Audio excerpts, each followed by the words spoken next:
अस्सलाम वालेकुम my dear students, उम्मीद है कि आप सब ठीक होंगे। आज बच्चों हमारा लेक्चर नंबर 24 है।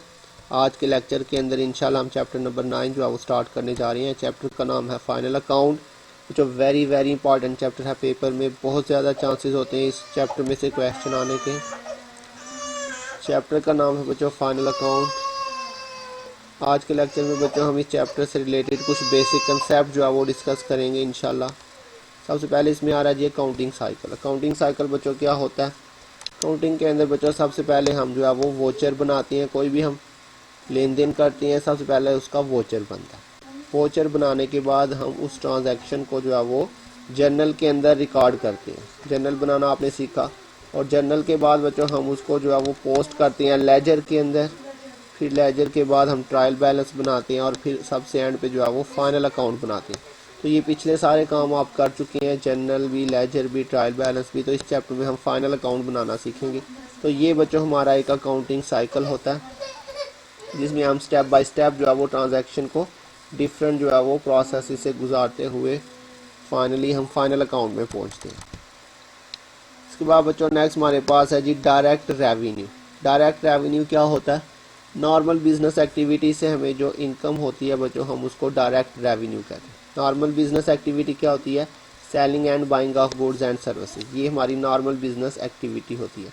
तो नॉर्मल बिजनेस एक्टिविटी मतलब selling and buying of goods and services से हमें जो भी इनकम होगी वो हमारा डायरेक्ट रेवेन्यू है। जब आपने ये डेफिनेशन लिखनी है तो बीच में ये आपने नहीं लिखना selling and buying of goods and services. ये जस्ट आपको समझाने के लिए लिखा कि नॉर्मल बिजनेस एक्टिविटीज़ क्या होती हैं। तो किसी भी नॉर्मल बिजनेस एक्टिविटी से आपको कोई इनकम होगी तो वो आपका डायरेक्ट रेवेन्यू या डायरेक्ट इनकम हो। उसके बाद है जी इनडायरेक्ट रेवेन्यू। तो बच्चों बिल्कुल सिंपल है, नॉर्मल बिजनेस एक्टिविटी से हट के अगर आपको कोई इनकम होती है तो वो आपका इनडायरेक्ट रेवेन्यू होगा। Income earn from other than normal business activities is called indirect revenue. For example, rent received, commission received, discount received, dividend received, ये सारे आपके बच्चों इनडायरेक्ट रेवेन्यू है। नॉर्मल बिजनेस एक्टिविटी से हट के कोई भी इनकम होगी वो आपका इनडायरेक्ट रेवेन्यू हो। उसके बाद नंबर 4 पे है बच्चों डायरेक्ट एक्सपेंसेस। तो expenses incurred in the purchase and manufacturing of goods and services are called direct expenses. जी बच्चों, गुड्स को ख़रीदने या उनको बनाने के ऊपर या सर्विसेज को जो है वो ख़रीदने के ऊपर कोई भी हमारे एक्सपेंस होंगे वो हमारे क्या होंगे? Direct expenses. जैसे कि wages, carriage, freight, custom duty, चीज़ों को ख़रीदने के ऊपर जो एक्सपेंस होते हैं। इसी तरह से जितने भी मैन्युफैक्चरिंग एक्सपेंस है वो भी सारे के सारे डायरेक्ट एक्सपेंस हैं। उसके बाद है जी इनडायरेक्ट एक्सपेंसेस। जी बच्चों, all expenses incur to run the business other than direct expenses. Business को चलाने के लिए हम जितने भी एक्सपेंस करते हैं डायरेक्ट एक्सपेंसेस के अलावा, वो सारे के सारे जो है वो इनडायरेक्ट एक्सपेंसेस कहलाती हैं। जैसे कि बच्चों मार्केटिंग एक्सपेंस या एडमिनिस्ट्रेटिव एक्सपेंस, ये सारे के सारे हमारे जो है वो इनडायरेक्ट एक्सपेंसेस होते हैं बिजनेस को चलाने के लिए। इसके बाद बच्चों ग्रॉस प्रॉफिट लिखा है। Difference between direct revenue and direct expenses is called gross profit. तो बच्चों डायरेक्ट रेवेन्यू और डायरेक्ट एक्सपेंस के दरमियान जो डिफरेंस होता है वो हमारा ग्रॉस प्रॉफिट। अगर तो रेवेन्यू ज़्यादा है तो वो ग्रॉस प्रॉफिट होगा, अगर रेवेन्यू कम है, एक्सपेंस ज़्यादा हुआ तो फिर बच्चों वो लॉस हो जाएगा। उसके बाद है नंबर 7 पे trading account. An account which is prepare to calculate gross profit or loss of the business is called trading account. कि बच्चों इस ग्रॉस प्रॉफिट को कैलकुलेट करने के लिए हम जो अकाउंट बनाते हैं उस अकाउंट को हम ट्रेडिंग अकाउंट कहते हैं। नेक्स्ट नंबर 8 पे है प्रॉफिट एंड लॉस अकाउंट या income statement. A statement which is prepare to calculate net profit or loss of the business is called profit and loss account. कि जो net profit को calculate करने के लिए हम जो स्टेटमेंट बनाएंगे वो हमारी प्रॉफिट एंड लॉस स्टेटमेंट या इनकम स्टेटमेंट कहलाएगी। उसके बाद है जी balance sheet. It is the statement of assets, liabilities and owners equity which show the financial position of the business on a particular date. ये जो बैलेंस शीट के अंदर हम किन चीज़ों का रिकॉर्ड करते हैं, इसमें हम एसेट्स का, लाइबिलिटीज़ का और ऑनर्स इक्विटी मतलब कैपिटल का रिकॉर्ड करते हैं।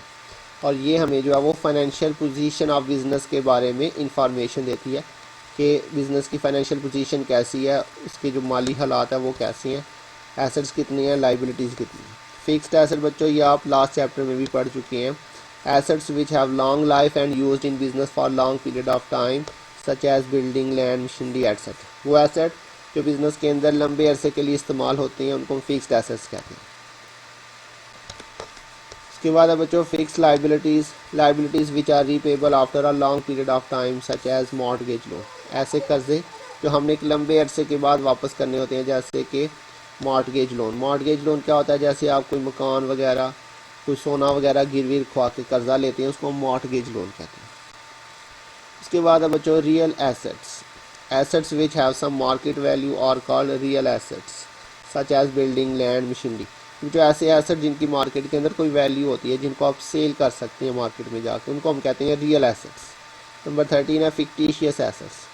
जी बच्चों फिक्टिशियस एसेट्स क्या होते हैं, ऐसे एसेट जिनकी कोई मार्केट वैल्यू नहीं होती, जिनको आप मार्केट में जाके सेल नहीं कर सकते।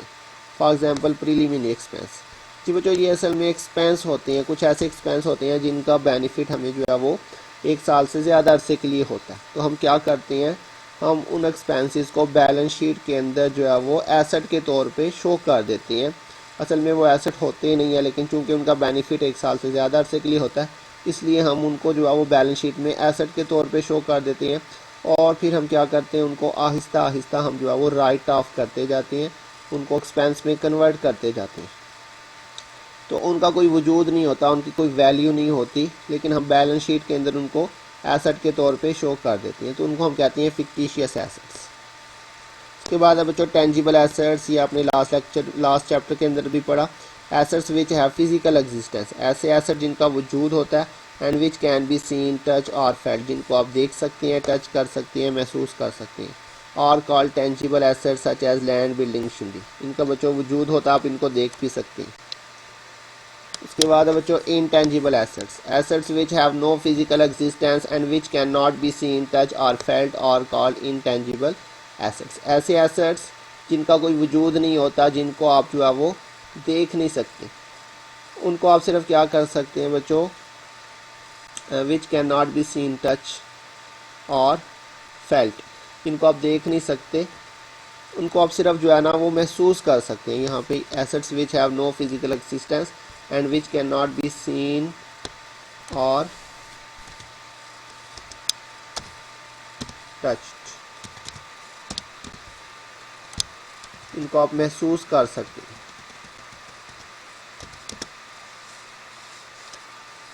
ठीक हो गया बच्चों।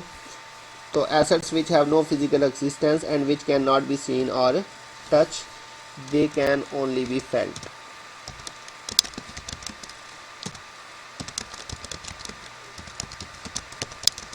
इनको आप महसूस कर सकते हैं। और called intangible assets such as goodwill, trademark, copyright. ये बच्चों आप इनको गुडविल आप देख नहीं सकते, इसको आप महसूस कर सकते हैं। तो ये हमारे क्या होते हैं, इनटेंजिबल एसेट्स। उसके बाद है number 16 S current assets which have short life and which can be converted into cash quickly and easily. ऐसे एसेट जिनकी लाइफ कम होती है और जिनको आप आसानी से कैश में कन्वर्ट कर सकते हैं, जैसे कि बच्चों स्टॉक है, डेटर है। उसके बाद है जी current liabilities, the debts which are repayable within a very short period of time are called current or short term liabilities. For example bills payable, bank overdraft. ऐसे कर्जे होते हैं जिनको हमने जो है वो शॉर्ट पीरियड के अंदर जो है वो पे करने होते हैं। उसके बाद बच्चों नंबर 18 पे है marshalling. An arrangement in which assets and liabilities are shown in the balance sheet is known as marshalling। कि बच्चों एसेट्स और लाइबिलिटीज़ को भी हमने बात की, हमने बैलेंस शीट में लिखना होता है। तो बैलेंस शीट के अंदर इन चीज़ों को लिखने का बच्चों एक प्रॉपर मेथड है। तो एसेट्स एंड लाइबिलिटीज़ को उस मेथड के तहत हमने बैलेंस शीट में लिखना होता है। उस मेथड को हम कहते हैं, मतलब वो जो प्रेजेंटेशन का जो मेथड होता है उसको हम कहते हैं मार्शलिंग।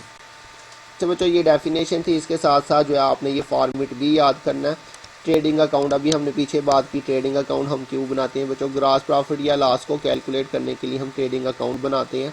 तो इसमें बच्चों इसका ये फॉर्मेट है, इसमें आपने सबसे पहले कंपनी का नाम लिखना होता है, उसके बाद ट्रेडिंग अकाउंट, और फिर आपने बच्चों डेट लिखनी होती है। ये 3 हेडिंग्स आपने मार्कर के साथ देनी है। इसमें बच्चों ये दो साइड्स आएंगी, एक डेबिट साइड है ये सारी और ये क्रेडिट साइड है। तो क्रेडिट साइड पे बस ये आपने थोड़ी सी चीज़ें लिखनी है। इसमें सेल आएगा, less sale return, sale allowances, और इसके साथ साथ सेल डिस्काउंट अगर होगा तो लेस सेल डिस्काउंट कि आपने चीज़ें यहाँ पे लेस करनी है और इसके अलावा यहाँ पे आपने क्लोजिंग स्टॉक लिखना है। जबकि डेबिट साइड पे बहुत सारी चीज़ें आ रही हैं। सबसे पहले ओपनिंग स्टॉक आएगा, उसके बाद परचेजेस में से आपने परचेजेस रिटर्न, परचेज अलाउंस और इसी तरह से लेस आपने कर देना अगर उसने आपको परचेजेस डिस्काउंट दिया हो। उसके अलावा बच्चों जितने भी डायरेक्ट एक्सपेंस है, ये सारे डायरेक्ट एक्सपेंसेस की डिटेल यहाँ पे लिखी हुई है। तो बच्चों जितने भी डायरेक्ट एक्सपेंस होंगे वो आपने यहाँ पे लिखने हैं, इसको याद कर लीजिएगा। ये सारे डायरेक्ट एक्सपेंसेस हैं, वेजेस, कैरिज इन, ये सारी चीज़ें हम लास्ट लेक्चर्स के अंदर पढ़ चुके हैं, इसलिए मैं दोबारा से डिटेल में नहीं जा रहा।